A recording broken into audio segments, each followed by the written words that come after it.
Season 1, low-key trash. Low-key trash. Low-key trash. Low-key trash. Welcome to the bed. Low-key trash. Low-key trash. Yo, listen, we've been creating forever, man. What do you mean creativity? You know, and that's people you carry along, those people you carry along with you throughout life. Yo, listen, don't judge us. This is Cape Cod. View life on the tip.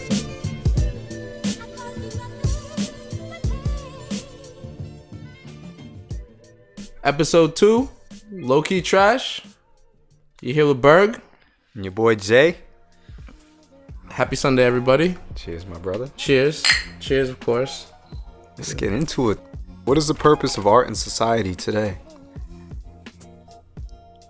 There's a lot of messages now behind art that are just right in your face, whereas it used to be a little different. I think personally back in the day, like it was more subtle, the messages. But I feel like you have to be super duper clear nowadays with your art and with your music and what it is. Like you have to be pretty straightforward with it to get your point across, because it can get mixed up with the bullshit, I guess we'll call it, the bullshit. And it's got to be very, very, very clear. Whereas back in the day, it was like you can just do whatever you wanted. If you really want to get evoke a little emotion, you have to make your art like very, very in people's faces, and like doesn't matter what it is. There's gotta be a message behind like, it. Yeah, art could be anything. Well, it could be music. Yeah. We were talking about that. But when you're doing it, is what I'm saying, is like it has to be like really like, if you want to rap loud, you have to rap really loud. If you're gonna paint bright things, they're gonna be super bright. Or if you're gonna do something abstract, it's gonna be super abstract. You know, that's the only way you're gonna get the attention, because it gets mixed up with the real now, you know, the internet and all that. Yeah. So, you know, that's why people don't like to like put their real art on Instagram or on the internet and stuff like that, like, because people can just take it and then it'll go viral and then just lose all its value pretty much, you know. But I feel like it's always got to be extreme. I mean, it's all about what you see in art. I feel like I can probably show you better than I can tell you. It's the feeling it gives you, man. Beauty is definitely in the eye beholder when it applies to a lot of things, even music. How would you say marriage is today? Marriage. I respect it. It's real, but it depends on, I guess, what real is in that relationship. Yeah, marriage today is crazy. You don't really know what's real anymore. You got people paying for marriage. You got relationships that aren't even like real relationships, based off of you're just helping your partner out or something. But really, you're out there doing your thing and he's doing his thing, and it's crazy. Yeah, definitely. Like, there's a. I think marriage is a business now more so than a commitment type thing. Like, you don't really have to be committed to get married anymore. So, and people are okay with that. So it's like you have to, like, people get upset and like about people's relationships and how they do their thing, but you can only just respect it. Like, it's not your relationship. And the older generation gets mad because they're, you know, marriages, that's what it was real back then. But now it's like you can live your life without being married to somebody and still get the same money, and it's actually better now because there's more to lose now when you get married versus back in the day. Like, it's a lot more to lose now. So people are sort of shying away from getting married, and I mean, I think it's sort of just, it's not our fault. Like, we didn't make the rules, you know? No. So people can be in love and they don't have to get married. And that's just I kind of think that's kind of the best way to go nowadays. Like, relationships are looking better than actual marriage. As long as you're happy with your partner, man, I mean, that's all that matters. But it's kind of crazy that you're willing to spend your life not happy with someone. Yeah, you're committing to just for the title, really.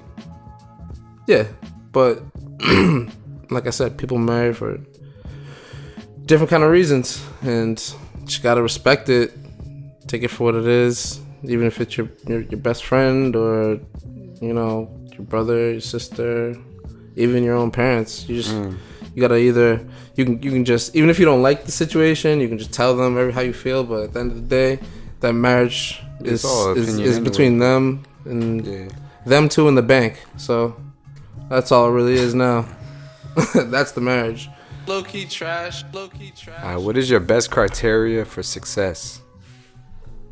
It depends. It depends on what the person's goals are, and you know what might be successful to me, you know, might not be to the next person. But I feel like what it is just, it's a feeling, I guess.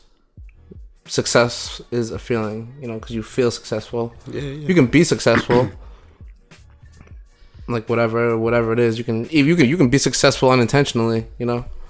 But I feel like successful is when you like feel it, like you feel like, oh, all right, I did it, you know. It's like a relief. I agree. I definitely agree. I think success also could be like happiness, wealth. The wealth in itself, like if you got a goal, just keep following your goal, and if you feel like you reached it, I mean that's you. So I kind of agree with you. It's a relief for sure. Yeah, because you spend so much time trying to be successful, you know. Also, like finding the right job, like doing a job that you love too. Yeah, I feel like that could be successful in itself. Yeah, jobs. Yeah, in your job, I think like for me, like being successful would be, having my job, but like getting the job that I want. I seen someone post, would you be happier making $1 million a year or making 100,000 a year doing what you love? You know, I would rather make $100,000 a year doing what I love rather than making $1 million period, you know. That's how I feel, and that's success. But you're doing what you reach your goal. You're doing what you love, and you're making that money. So yeah, some people are gonna sit there and be like, "Yeah, I'll take the $1 million." Like, fuck that. Like, yeah, but there's a lot that's gonna come with that $1 million that you're not gonna be part of. You know. Have you ever turned a failure into success?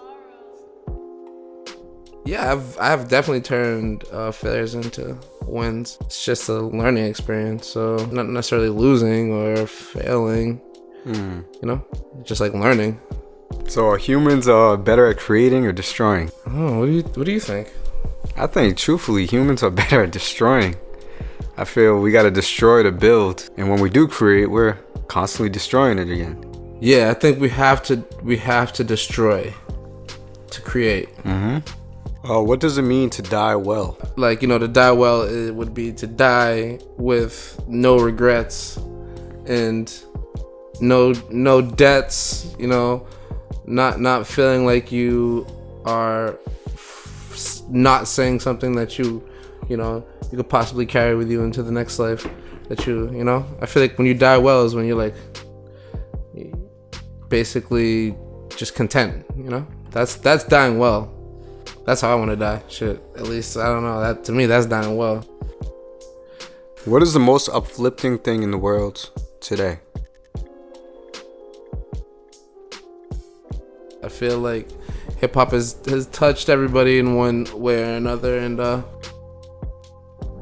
make you feel happy. You know, it comes from a dark place, so you're trying to get out of that dark place. So you take the dark and make it sound good. Bob Marley's one person definitely can make you feel great. Yeah, you can uplift and listen to Bob Marley. Good vibes, always coming from Bob Marley. Definitely was thinking about that this morning. Every little thing. Oh. Yo, man, so I was at the grocery store the other day. Yeah. Tell me why I was dealing with these people just staring me down. Like, crazy. Just, I don't know if it was a race thing. But I feel like, how do you feel about social, like, stigma, society? Like, what are things that just need to be erased from society? And me personally, I feel like the whole race thing, like, people just need to stop looking at you like, oh, you black, what you about to do type. Oh. Yeah, that's tough though. There's a lot of things in life though, but it's so tough because I guess in the real world, you know, if someone's staring at you, it's for a reason, you know, makes you a little uncomfortable. We're going to golf, man. That dude is just staring at me from start to finish. Danny's rushing me. Yeah, he's a little. I think that's just maybe that is a. I feel like that might just be a gas station thing. Like everybody steals from a gas station at one point or another. So I think like if you own a gas station, you're gonna be a little suspect of people coming into your store, I guess.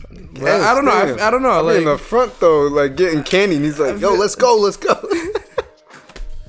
That's because he wants you to get your fucking candy and get the fuck out, I guess. I go in there.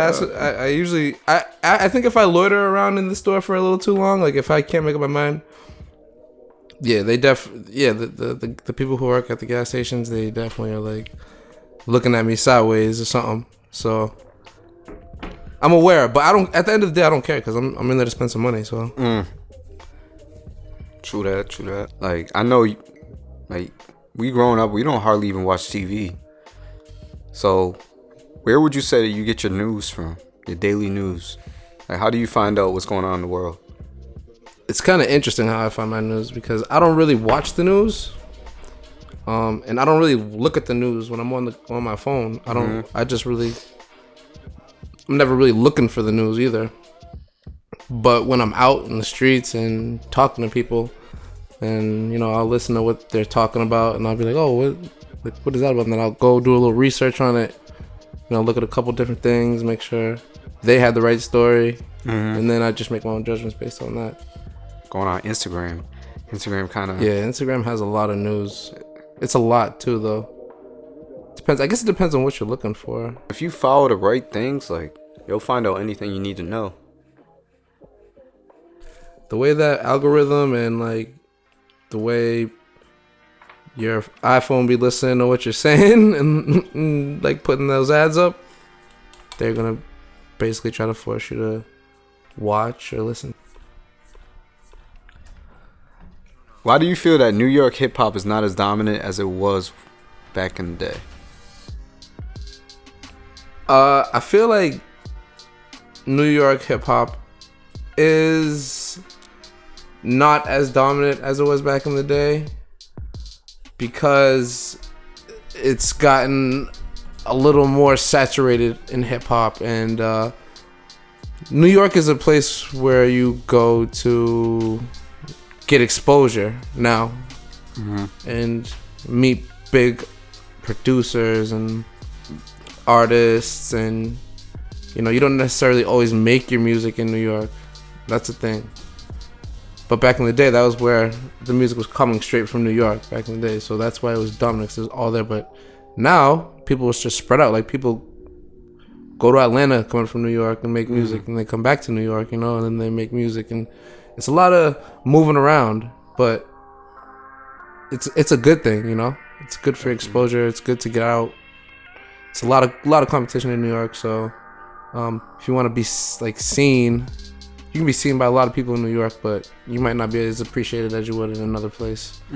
So that's the thing. Like, it's not so much dominant, but it's definitely dominant in the fact of if you want to create something fast or you need to meet big names, do big projects, you can go to New York and do it fast and get your work out and then go back to where you come from, or go to another city. You got to really be in all these cities now. It's not like you just go to New York and then you're famous.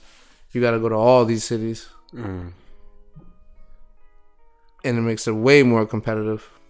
It's a whole different wave now. So super different. Well, what we were listening to is not what... It's like East Coast really not about... It is. I think the East is about the new wave. We actually have had a lot of good artists in the past, like, 5 years that are making names. Like, from specifically probably from Boston, that are really making noise in the in the big leagues now. Whereas if it was like 10 or 15 years ago, nobody gave a shit about Boston music. That's why people were never taking Boston seriously back then. That's why we look at these people now, like I was saying to you earlier, like Static. Like, it's crazy to me how long it took for him to get the exposure he has now. Built a crazy fan base, but he started in Boston, but he moved, and like, he got more love in other places, met artists, came back to Boston, worked with local artists, and that was like his thing, you know, like bringing like Boston some artists, you know, some real artists to work with. But we definitely have some like rappers like Joyner Lucas, Cousin Stiz, some real rappers. What's his name? Millie.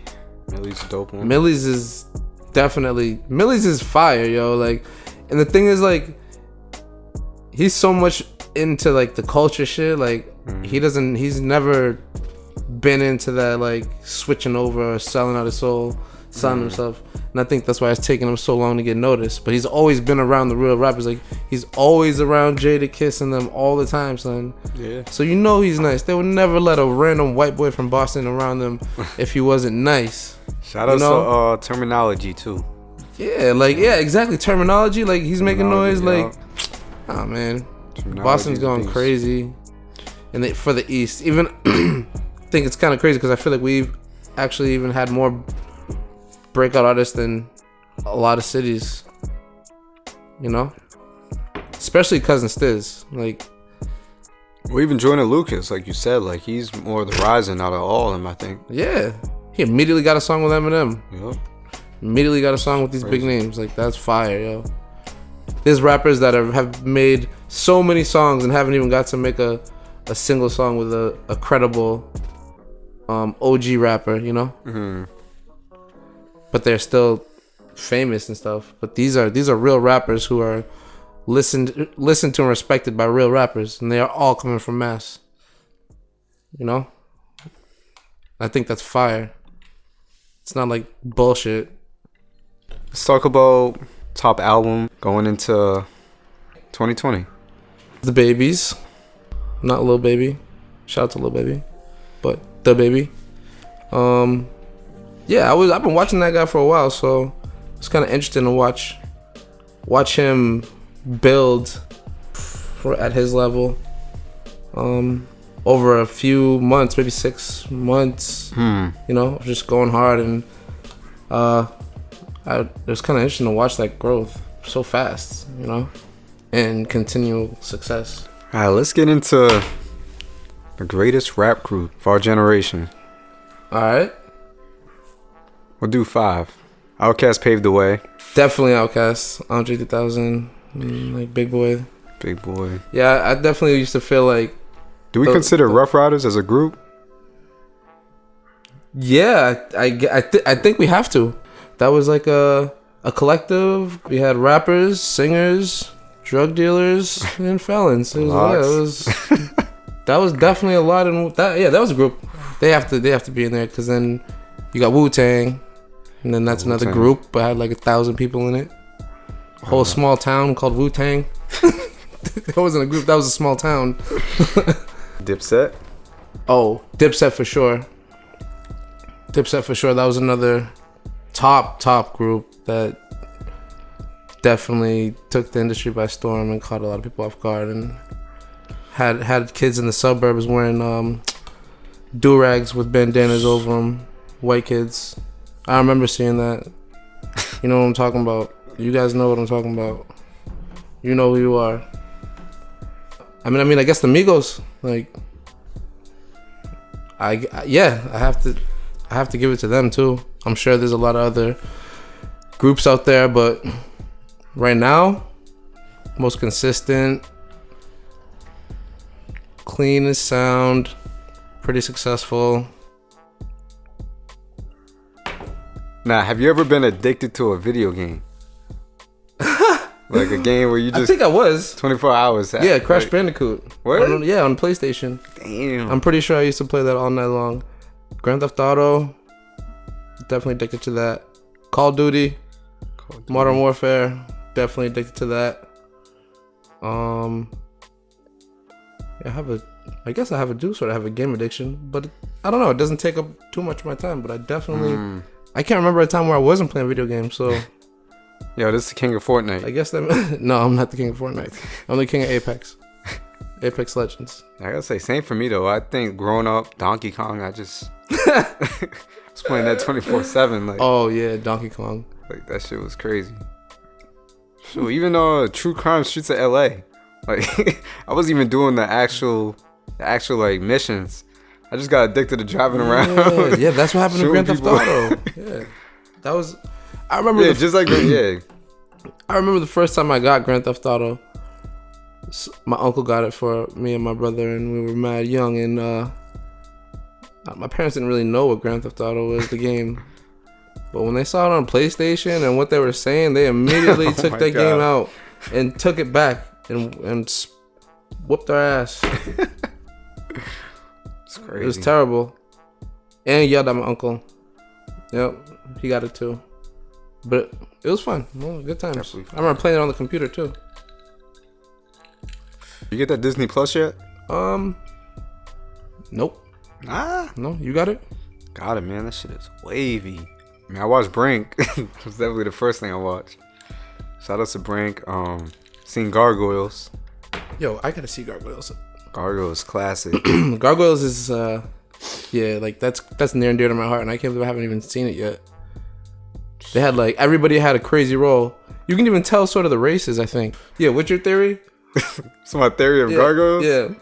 Yeah, that they all black, man. Yeah, you're right. That's a great theory, by the way. But back to what you were asking. The Disney Plus. No, I haven't. It's actually funny because I seen something on Disney Plus, and I since I don't have it, I just went on YouTube and watched it the bootleg way on like a little. It's like you can watch the movie, but they only show it like in the corner of the screen. If you could watch one movie over and over again, what would it be? Oh, Friday. Friday? I could definitely watch that over and over and over again, for sure. And I could also watch. I don't really watch movies much. Mm-hmm. You know, I like documentaries and shit. But I'm lying. Don't be a man to South Central drinking juice in the hood. I agree with that. That's another one. So if someone had to narrate your life, who would it be? Dave Chappelle. Niggas! You know? All right. Here's Berg walking down the street. And then and then all of a sudden he like does the Tyrone Biggums voice when I'm looking for some weed. He's like, that's great. And there's Berg. I need some more weed now. Yo, shout out to Dave Chappelle. He would definitely have to, because my life is serious, but in my head it's a joke. You know, like this can't be real. Like this is too funny to be real. But some people in their heads, their lives narrated in a serious, more serious way. Like, what about you? Who you think? I would say Eddie Murphy. Something about Eddie Murphy. I feel like I got so many characters. What about, would you have Eddie Murphy from Coming to America narrate your life? Yeah, hell yeah. You know? Oh man. Or probably Eddie Murphy or from Eddie or Eddie Murphy from Professor. Yeah, from wait, which character though? All of them. Yeah. The same guy doing the whole family. I know that you run these 3-on-3 tournaments and stuff. You always like to bring people together for these tournaments, right? Like, you know, you're always inviting people from different towns and different places and, you know, different views of life or whatever. So, do you feel like putting in that energy for the community here has made the lack of community activities like much better? I think for us individually, yes. Like for the younger crowd, because there's nothing to do. I mean, we work our asses off, and then it's like, what are we gonna do? We gonna go to the club, get drunk, spend our money, like spend that money we work hard for. Just right back in the town. I put something together that we can just all look forward to every year. Something that we all love to do.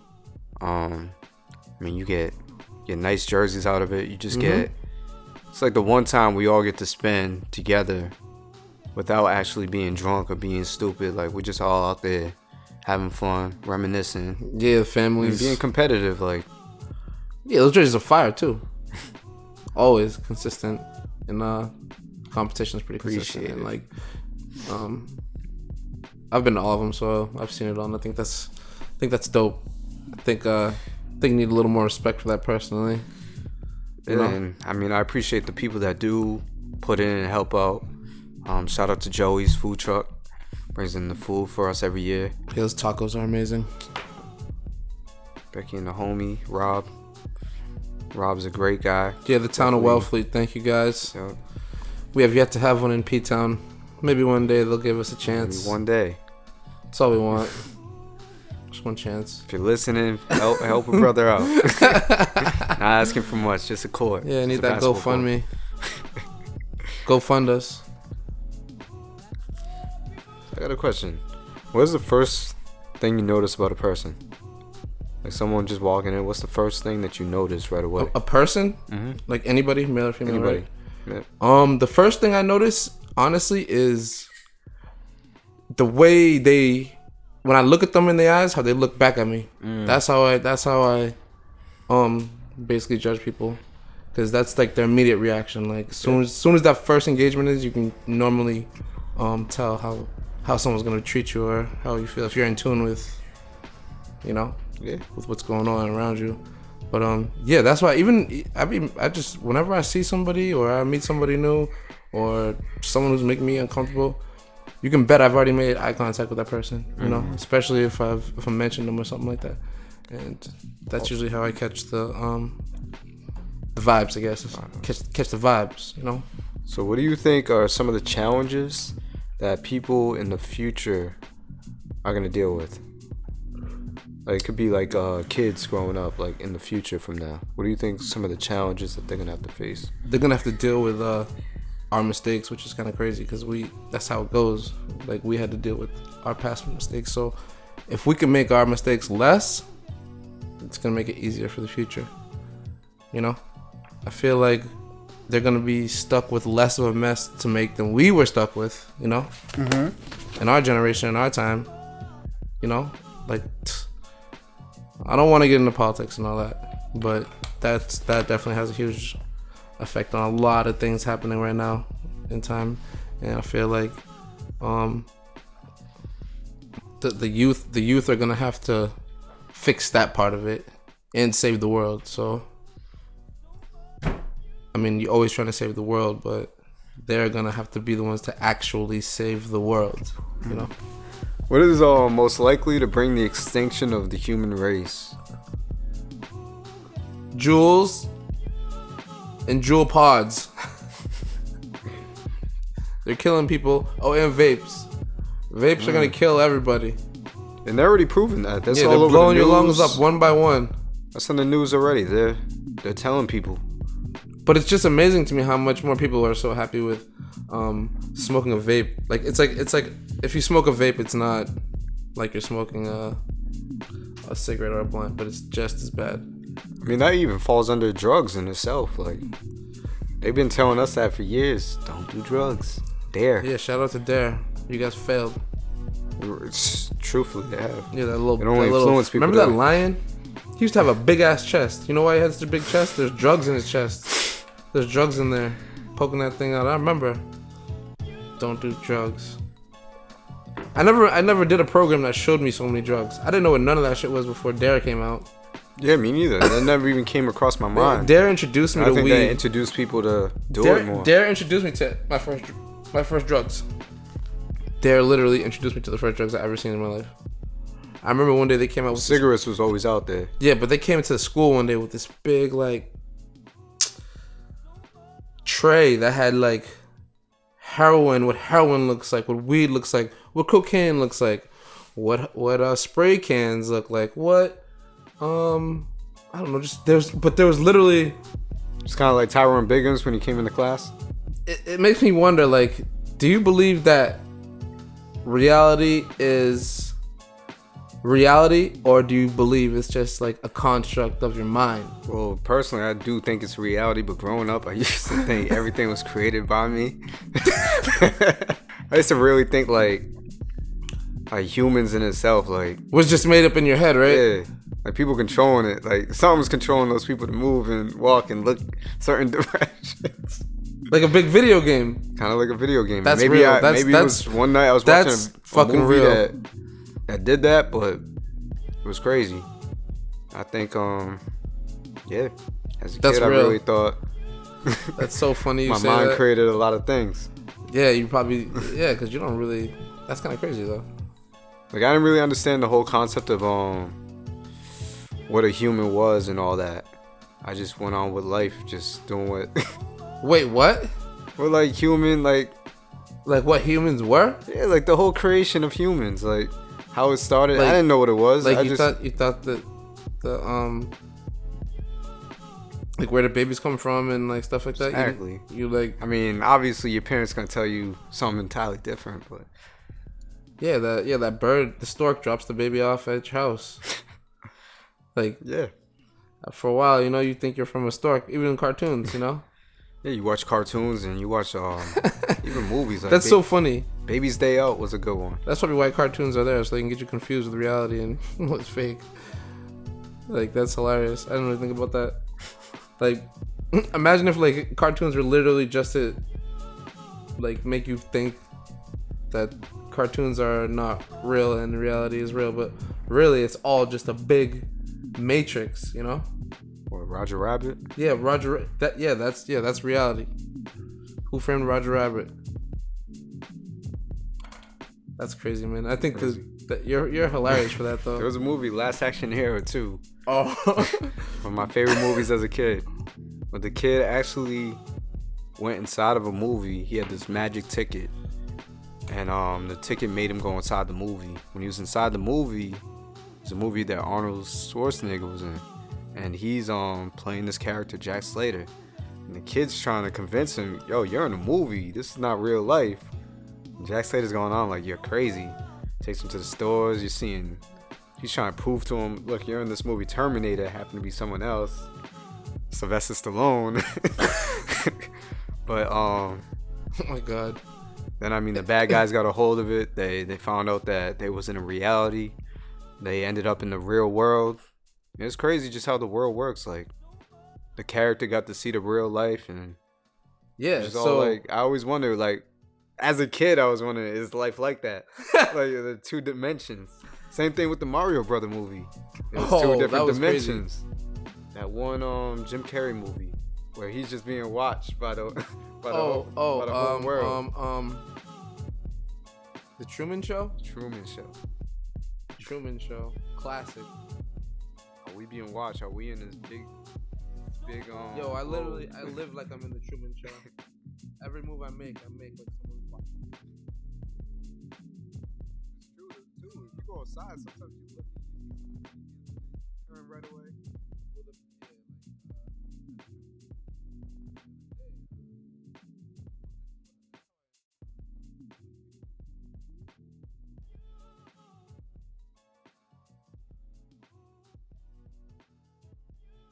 Season 1, low-key trash. Low-key trash. Low-key trash. Low-key trash. Welcome to the bed.